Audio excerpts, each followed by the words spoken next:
What's up, y'all? This is Ty, and I'm here to review Season 4, Episode 4 of All the Queen's Men, streaming right now on BET+. The episode is titled Back in the Game.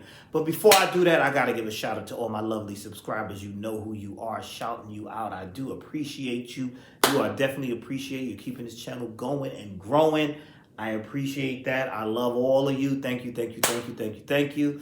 And special shout outs to the ones that left comments, I should say, on my last review of All the Queen's Men, and that was June BLC, that was Karima Khadijah, and No Limit P504.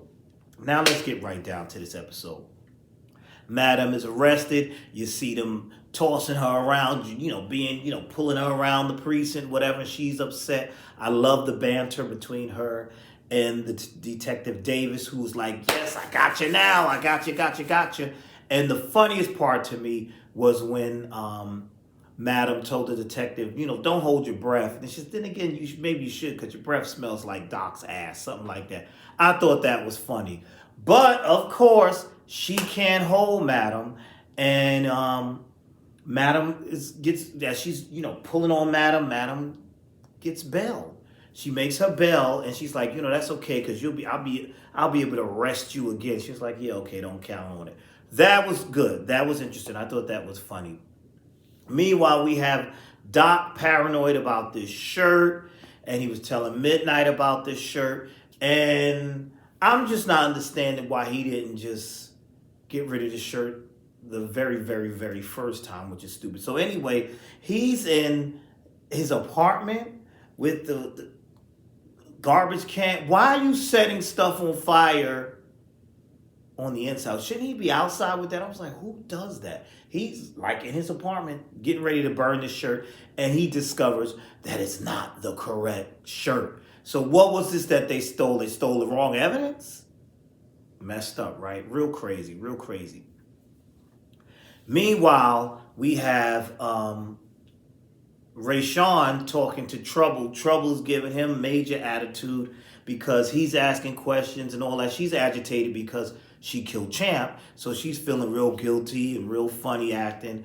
And he's like, trying to figure out what's wrong with her. She just spazzing on him, and that's basically because she's guilty about what she did to Champ. And then we see Trouble going over to Madam later in the episode saying, hey, since I got rid of Champ, can I become one of the main dancers? And Madam was like, hold on. You didn't get rid of Champ for me. You got rid of Champ for yourself. And no, you may not. And get on up out of my office. And also we saw in this episode with Trouble, we seen Trouble run into the new guy, Quincy, and this was strange. She ran into him in the main locker room, the headliner's locker room. And he's going in the locker room and he's stealing underwear. And I'm like, yo, what is that about?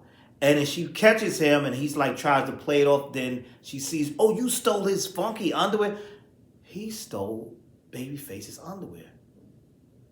Interesting. There's something going on with it. What is this about? And then I was like, Rayshawn told him to stay away from Babyface. And now it seems like he's going after Babyface or something, or infatuate. What are you stealing his underwear for? Maybe he's going to set him up. I don't know. That all is interesting. Speaking of setup, Midnight and this girl that he's doing all this freaky deaky stuff with, eating her booty out and all this stuff and having a good time with her. Something, I don't know. I feel like this girl is just, I'm trying to figure out where this storyline is going, but I'm thinking that this young lady is setting him up for some reason. I don't know, because they got these fantasies that they're living out and everything, but something's just not sitting right with me with that whole thing. I could be wrong. I don't know. Meanwhile, we go down to Miss Tandy and D.A. Rods. D.A. Rods accused Miss Tandy of being down with Madam. And she told her, she said, listen, Madam got on bail. She bailed herself out. She was like, I didn't even know she was arrested. She said, you sure you ain't on her side? And of course, Tandy had to play that off. She's like, no, I'm not on her side. Anything like that. Nothing like that. No, nothing at all. basically, is what she was saying. And then we see later on, we see Miss Tandy stressing because the polls are close, and she thought she would be winning and have the lead in this mayoral race. And while she's all serious, freeloader babyface over there is like, yeah, I'm gonna get my man cave in my car. She's like, shut up and turn the TV back. I gotta see what's going on. And she's like, I'm so behind in the polls and this and that. I thought the polls would be better. And he was like, speaking of getting on polls, why don't you? And she's like, why are you thinking of sex like that? And he just kept saying little things like that. And she was getting upset. And he said, well, she told him to leave the room. But he said, I'm going to go get in the hot tub. And he gets up in front of her, pulls his underwear down, and she services him. And then we had to get a screenshot of his booty, so that's them and them. But my thing, I don't get this babyface guy. I guess he just likes saving his money, I guess, because he's always freeloading. Remember that a few seasons back, he was freeloading over that lady that he ended up accidentally killing? So now, him and Miss Tandy, let's see how far this thing goes with him and Miss Tandy, but that's just really funny to me. Then we have this scene. This young lady comes in and her flashlight gets confiscated by Ladarius. The Ladarius is a security guard who has some funny lines. He seems to be very impressed and infatuated with this damn flashlight. So throughout the episode, he's playing with the flashlight and playing it and fooling around. I'm like, something's up with this. And I didn't see this coming. He's playing and out with the other guards in the back. And then Blue comes and get him. And Blue was like, yo, stop playing. What's this and that third? And he's like, look, it's so bright. She was like, it's a flashlight. And he's still making jokes and playing around. He says, Blue, you want to hear a scary story? And then, boom, the flashlight blows up and blows. Blue Paul Ladarius into smithereens. And then all we see is like limbs of him burned up on Blue. And Blue, I guess the explosive wasn't that explosive because it didn't kill Blue. And it barely touched her. And she right there with him. And then, Doc and Madam come out. Blue, what's wrong? What's the matter? You okay? This, that, yada, yada, yada, yada.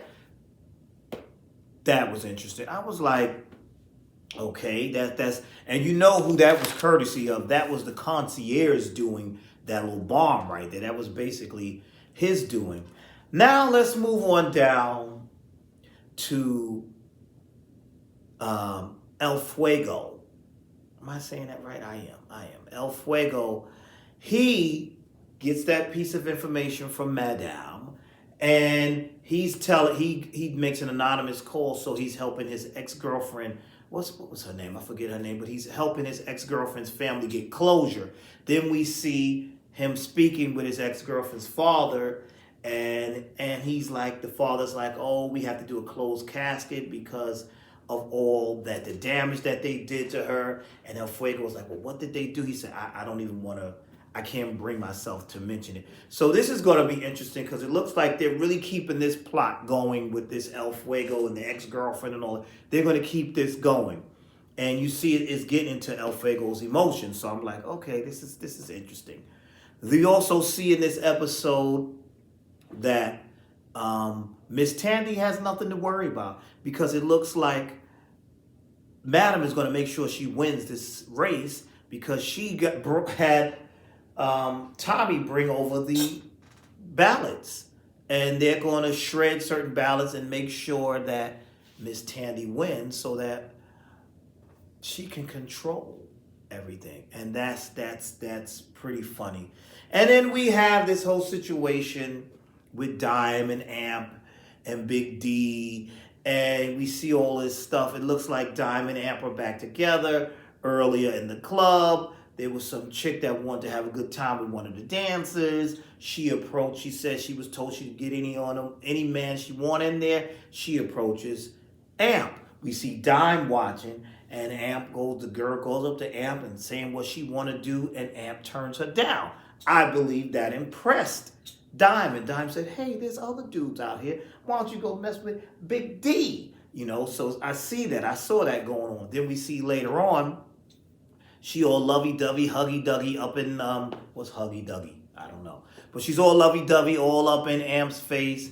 And Big D says, oh, y'all back together now? I know things didn't go the way I wanted. He was a little 1 minute man. He released early. So she was like, he said, I know, damn. Basically he's saying, damn, I know that didn't satisfy you. It was real quick, but damn, I thought we were still, She was like, no, we cool. We friends. So she friends on him. Now we see the rest of the episode, her having a good time with Amp at Amp's house and all this other stuff. And then Amp tells her, well, I got something to do. And she's like, wait, I thought we were going to spend some time together. He said he has to go to the Alcoholics Anonymous meeting. And that's what he does. Then he comes back. She's got it all romantic and set up. And they're working things out about trust and love and this and that and all these other things. And basically, the doorbell, the doorbell rings and they think it's the food they have. They open the door and it's this pretty woman standing there. And she says, oh, I'm sorry. I thought this was Amp's apartment. And Don was like, it is Amp's apartment. Who the F are you, ho? And the lady just looks at her and then Amp goes, that's my mother. And that is how the episode ended. So now we have Amp's mother on the scene. Oh, and one last thing I forgot to mention was we saw Madam speaking to Smoke, telling Smoke, good job on what you did on killing concierge men and taking the coke and all of that.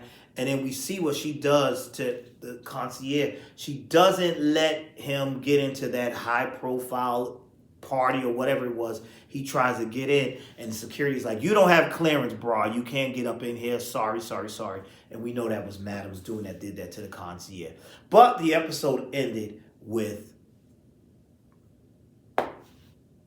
Amp and his mama, a reunion, so to speak. So that was it. That was all. I thought this was a pretty decent episode. That's all I have for now. Thank you for watching, and I will see you all in the next video.